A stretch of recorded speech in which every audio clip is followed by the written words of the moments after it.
eu gostaria de falar sobre resgate, em primeiro lugar, porque resgatar gatos é muito diferente de resgatar cães. A dinâmica que eles têm é muito diferente, né?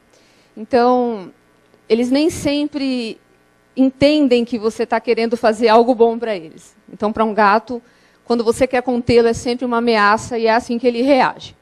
Então, eu tenho algumas situações que eu queria explanar de gatos em situação de risco, mas em campo aberto, né?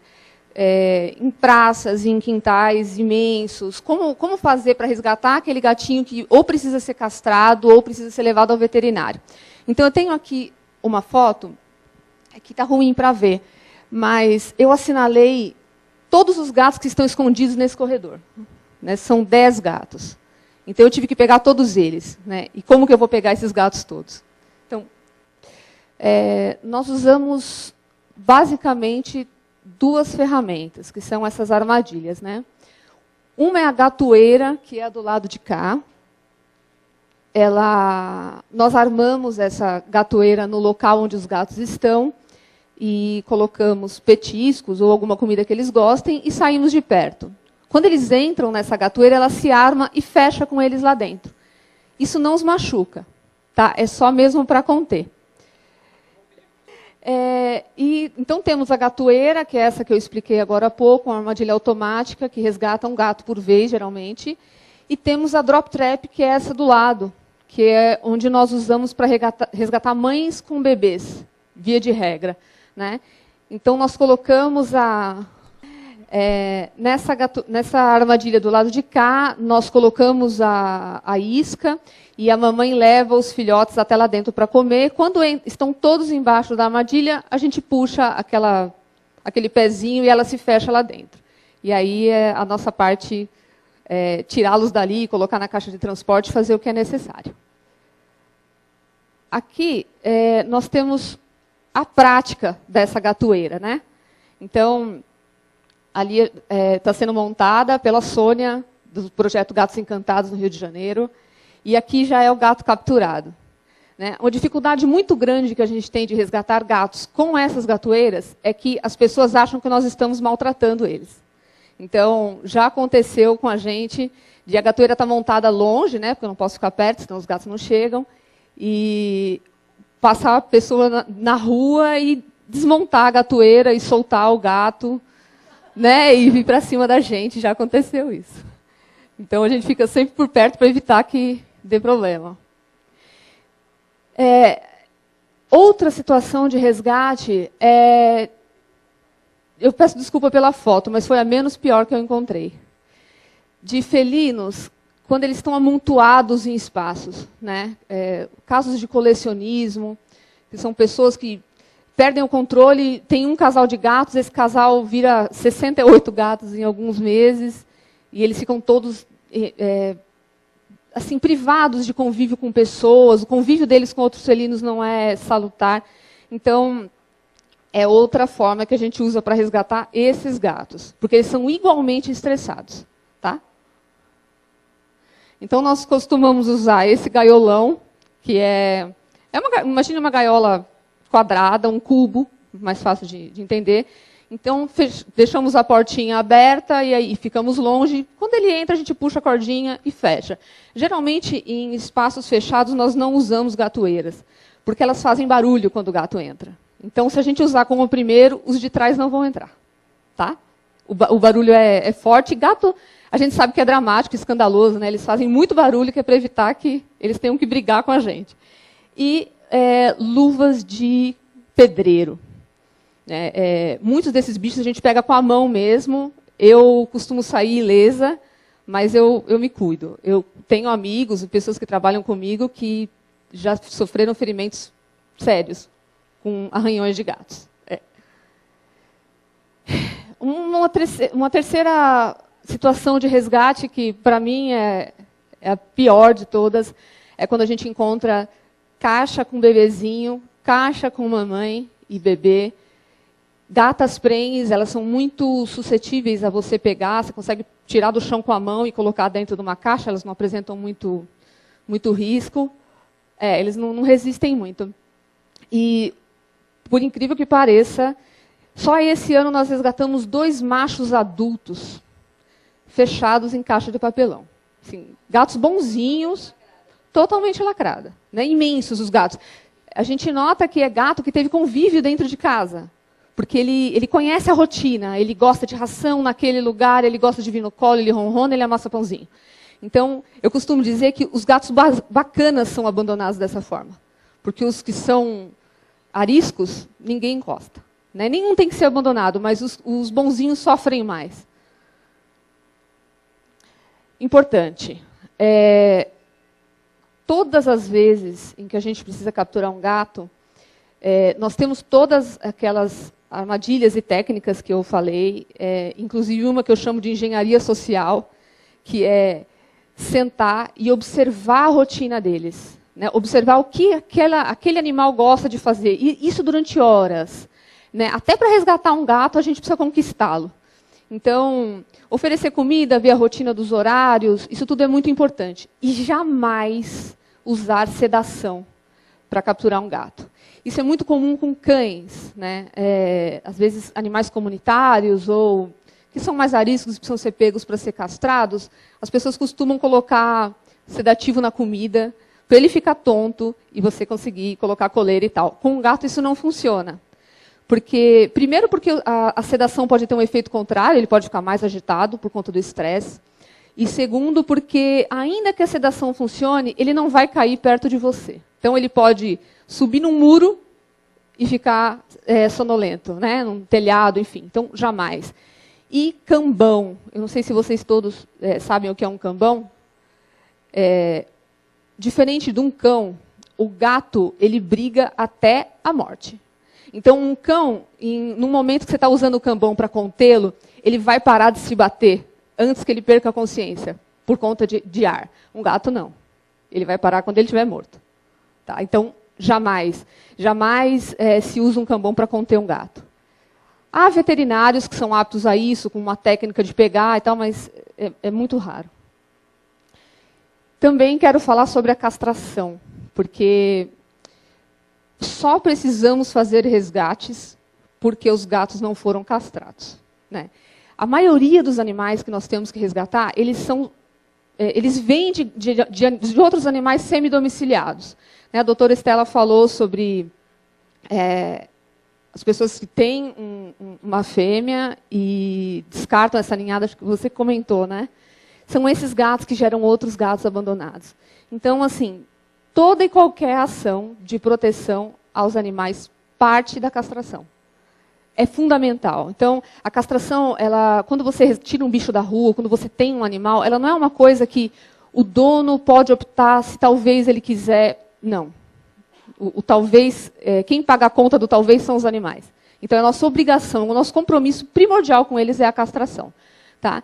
Então, ela serve para controle populacional, para evitar que outros nasçam abandonados como o primeiro. Ela previne doenças em fêmeas, a piometra, que é a infecção uterina, tumor de mamas e de útero, de ovários, é muito comum. Prevenção de câncer testicular em machos. Ela praticamente elimina a demarcação de território em machos, né? Eu tenho 10 gatos. Dos 10 gatos, 7 são machos. E desses 7, 5 foram adotados adultos, né? Um deles com mais de 6 anos. E nenhum demarca território. Então, não importa se ele foi castrado bebezinho ou se ele foi castrado depois. Os gatos geralmente perdem esse costume. Claro que tem lá os 3 ou 4% que vão cair na nossa casa, né? Que vão continuar marcando, mas é muito raro. E isso diminui também as brigas por território. Gatos são sempre muito territoriais, castrados ou não. A diferença é que castrados, eles não vão brigar com os outros por causa daquele território. Eles só precisam saber que aquele território também é deles, né? Não só deles. Eles também não brigam por fêmeas, então eles ficam mais tranquilos. Eu queria falar sobre a castração também, a doutora falou.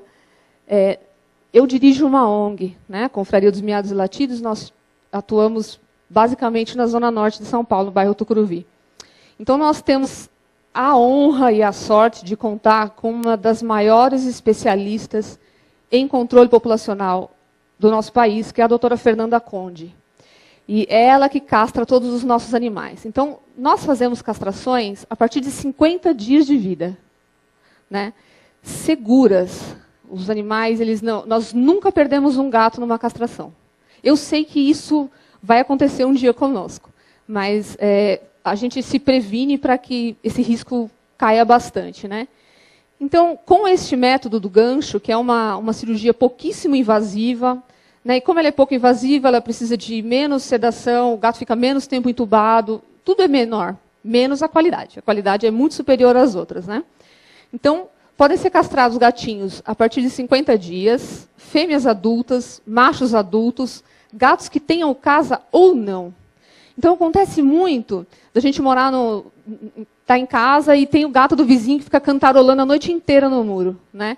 O gato tem culpa de estar cantarolando? Não, mas enche o saco. Eu sei disso. Então, você pode capturar somente aquele gato, levá-lo para castrar e deixar onde você encontrou. Ah, ele é do meu vizinho. O seu vizinho possivelmente não vai saber que você castrou o gato dele. Porque se castração fizesse diferença, ele já teria feito, né? Que ele não nota que o gato está fazendo xixi em todos os lugares, enfim. Geralmente são pessoas que não dão muita atenção. Então, eu costumo dizer que passou na minha frente, entra na faca. Eu castrei o gato de toda a minha vizinhança. Eu tenho certeza que a maioria deles não faz a menor ideia que eu fiz isso. E tem também a situação dos gatos não domiciliados, né? A confraria, ela é pioneira em castração, captura, esterilização e devolução em São Paulo. Nós fazemos isso desde 2007. E o que é essa ação? Então, nós temos muitos terrenos da Eletropaulo, por exemplo, que são terrenos murados ou perto de praças, e quase todos eles têm gatos. Então, são gatos que a vizinhança alimenta, geralmente não acham ruim, porque eles impedem que os ratos saiam desses terrenos baldios para as casas. Mas é ruim a procriação e tal, as pessoas não têm muito contato com os gatos, só alimentam eles. Então, o que a gente faz? O CD, ele captura esses gatos, castra, vacina com antirrábica e corta a pontinha da orelha, enquanto ele está dormindo, sedado, claro. Por quê? Geralmente, você não consegue pegar esse mesmo gato 2 vezes. Né? Ele não vai ficar entrando na gaiola, na gatoeira todas as vezes. Então, você precisa ter uma identidade visual fácil para identificar que ele já está castrado, para você não capturar ele novamente. E capturar outros animais. Então, nós chamamos esse grupo de gatos de colônias. Eles geralmente vivem bem ali, então a nossa parte é somente capturar, castrar e colocar onde eles estavam.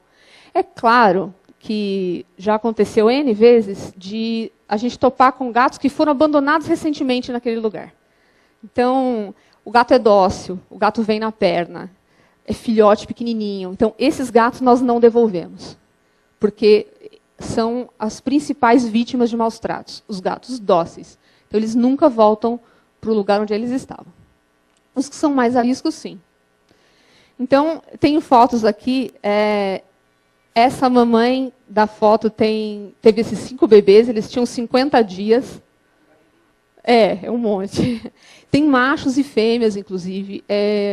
A doutora Fernanda leva 3 ou 4 minutos para castrar uma fêmea, 30 segundos para castrar um macho. Então, é uma cirurgia muito tranquila. E a de cá são gatinhos que foram largados sem a mãe, com a mesma idade. Tudo isso para ilustrar que tanto faz se ele tem a mãe ou não. Com essa idade, ele já pode ser castrado. Com a dose correta de sedação, né? Claro. 3 horas depois, eles estão brincando. Aqui tem também o caso de gatos adultos e idosos. Muita gente acha que já está velho, já tem 6 anos, para que eu vou castrar um gato dessa idade? Um gato pode viver 15 anos. Então, 6 anos é 1/3 da vida dele, quase. A castração melhora a vida dele dentro de casa sob todos os aspectos. Então, é claro que com mais idade, a gente vai tomar mais cuidado, vai fazer exames prévios, checar o coração, ver se o rim está tudo bem e castra. Esses 2 gatinhos, o de trás, nós perdemos ele há 1 mês, que era o Ives. Né? O Ives tinha quase 20 anos de idade. E o Gucci ainda está conosco, que é o da frente. Ele é surdo e é o símbolo da nossa ONG. É um gato incrível. O caso de cá são gatinhos desse que eu comentei de CED, de praças. Né? Nós castramos esses gatos, marcamos as orelhinhas e devolvemos. Menos um dos filhotes que era muito dócil. O outro era um gatinho daqueles voadores, como a gente fala. Né? Ele está no fundo da gaiola, a gente chega perto, vai na cara com as 5 bocas que ele tem. Outro ponto muito, muito importante. Abrigos. Os gatos, eles não vivem de maneira natural, eles não convivem em grupos muito grandes. Então, o abrigo, por princípio, não é lugar para gato. Né? Há quem ache lindo, às vezes as pessoas chegam em mim e falam assim, se eu tivesse dinheiro, eu teria uma chácara com 180 gatos. Não faça isso. Né? Eles não gostam de viver dessa forma. Então, não quero dizer que você não pode ter... Eu tenho 10 gatos, né? Não é que você não possa ter mais de 2, 3 gatos, mas manter esses gatos em situação de estresse, num abrigo, sem rotina de casa, sem que as particularidades deles sejam respeitadas, é nocivo. Tá? Então, a gente precisa acabar com essa ideia de que eu posso tirar um gatinho da rua e colocar num abrigo. Não, você não pode. Isso não pode ser uma opção. Né? Infelizmente, no Brasil, a maioria dos abrigos, ela acumula gatos. Então, qual é o problema disso? Às vezes o gatinho chega bom no abrigo e ele adoece lá dentro. Porque doenças de gato são muito rapidamente contagiosas. Então, muito mais do que dos cães. Né? Então, é muito complicado isso. É muito complicado separar gatos em abrigos. Né? Eu coloquei algumas fotos que também não são as piores que eu tenho, sobre o exemplo de um abrigo aqui em São Paulo. Esse abrigo ainda funciona e eu comecei a trabalhar na proteção animal nele, que era para saber exatamente o que eu não queria fazer da minha vida. Tá? Gato em gaiola. Gente, isso é muito comum. Muito, muito. O problema não é a gaiola, né, em si. Ela é fundamental, às vezes, para fazer um tratamento, para isolar um gatinho, para entender o que ele tem. Mas gatos em abrigos, em gaiola, eles passam a vida inteira em gaiolas. Tá? Isso não é vida para gato. Né? Esse desespero por comida, eles abaixam a cabeça todos uns para os outros. Você nunca vai ver um gato sadio fazer isso. Eles dificilmente, você junta 30 gatos e eles abaixam a cabeça assim, uns para os outros, jamais. Eles, felizes e sadios e bem alimentados, não fazem isso. Então, quando um gato vai para um abrigo, muitas vezes ele chega assim, essa foto tudo isso que eu estou postando eu fiz as fotos, tá? Ele entrou desse jeito e ele faleceu dessa forma. Então, às vezes as pessoas pensam, tá melhor no abrigo do que na rua. Não, tá melhor na rua. Se você não puder fazer nada, castre e deixe na rua. Eu não estou falando para as pessoas abandonarem gatos, não é nada disso, né? Sim, é outro parâmetro. Você não vai tirar o gato da sua casa e jogar lá porque você não quer ele mais. É outro conceito. A gente precisa se desvencilhar dessa história de abrigo, de que há profissionais prontinhos, só aguardando a sua ligação. Olá, eu achei uma caixa de gatos, posso levar para você? Não existe isso. Não existe. Nossa, não tem. Eu recebo isso todos os dias. E muitas vezes eu ouço uma tonelada de desaforos. Como assim vocês não vão fazer nada? Nós não temos apoio do governo, nós não ganhamos nada para fazer isso. Nós somos todos voluntários. Né? Todo o nosso recurso vem da iniciativa privada. Então, fazemos eventos, vendemos camiseta, rifa, eu passo óleo de peroba na cara e peço. Para os gatos eu peço tudo. Aí, quando eu comecei a trabalhar com proteção animal e eu era contra abrigos, eu escutava muito que eu estava sendo sonhadora, que o que eu imaginava não existia. Quando você estiver lidando com isso o suficiente, você vai entender que não funciona. Então, hoje, né, 6 anos depois, eu posso afirmar categoricamente que funciona. A alternativa a abrigos lotados são lares temporários e lares de passagem. Então, lar temporário é aquele cantinho no seu escritório, você tem um apartamento de 1 quarto, é aquele cantinho que possa acolher um único filhotinho até que ele seja adotado. Né? Há pessoas que têm um banheiro inteiro, um quartinho de empregada, ou qualquer coisa que seja possível isolar dos gatos da casa, né?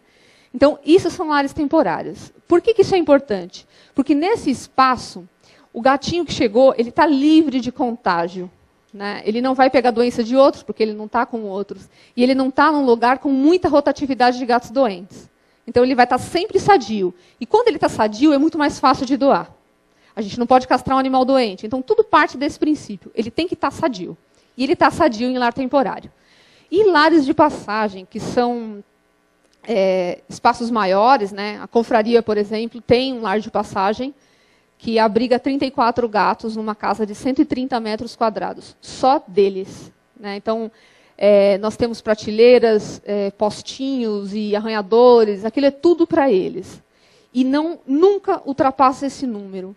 E não são gatos que têm problema em conviver com outros gatos, né? Quando eu tenho um gato que não tolera outros, ele está em outro lar temporário. Ele não está junto desses para não estressar os outros e nem a ele próprio. Né? Esse é o lar temporário. Essa mãezinha foi resgatada há uns 40 dias. Ela chegou com esses bebês, tinham horas de nascido. Essa é a Micaela, nossa voluntária mirim. É muito importante esse contato que as crianças têm com bebês e mamães em lares temporários, porque elas socializam o manejo. Os gatos se permitem ser manipulados por crianças. Claro, crianças que tenham noção de não apertar, não esmagar, não puxar o rabo, né? Como é o caso da Mica. Essa é uma outra que eu encontrei presa numa gaiola de hamster, na Vila Mariana. Ela tinha um olho imenso.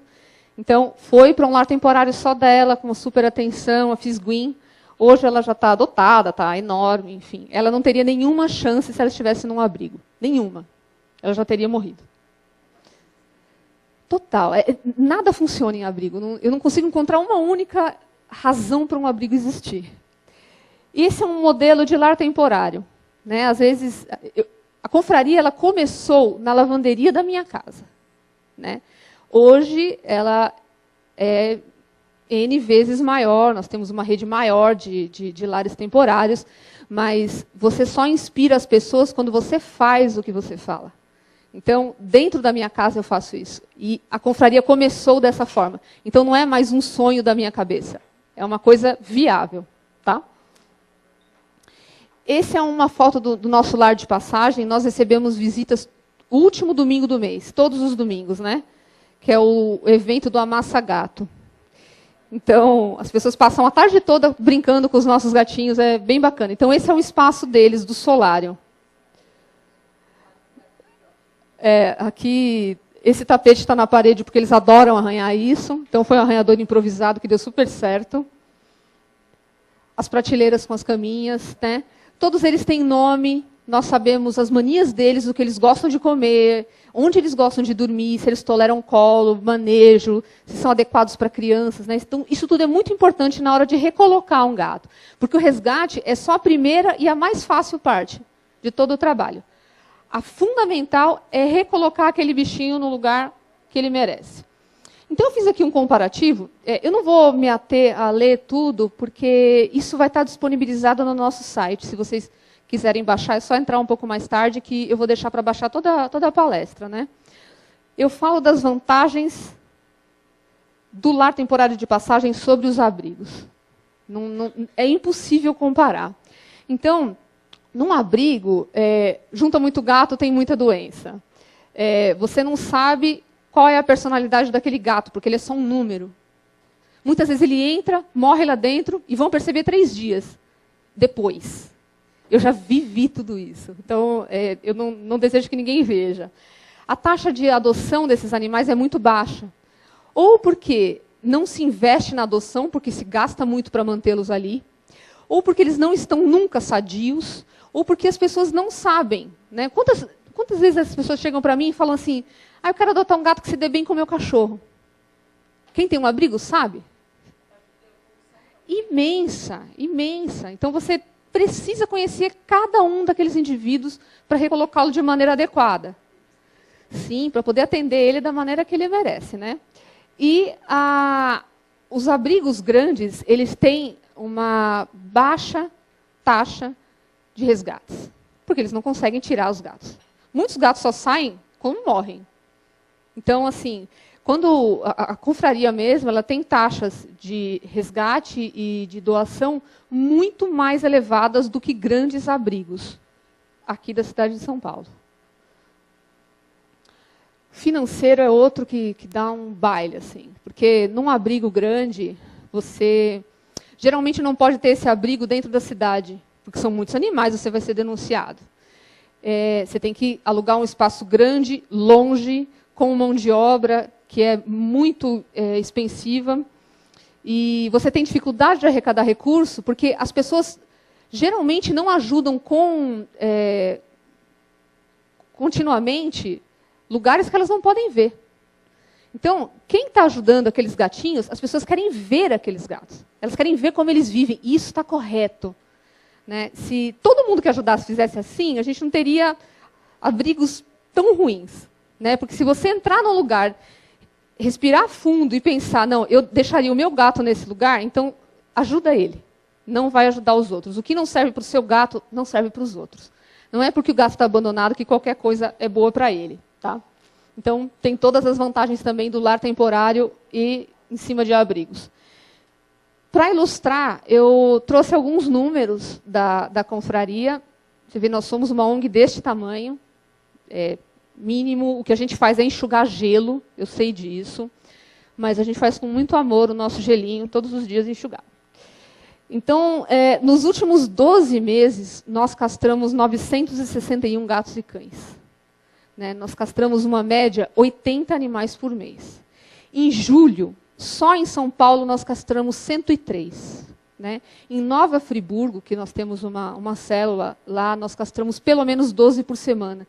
Então, em julho, no pico, deu quase 150 animais. É muita castração. Muita mesmo. A cidade de São Paulo, ela oferece castração gratuita. Mas é importante dizer que este programa atinge especialmente proprietários.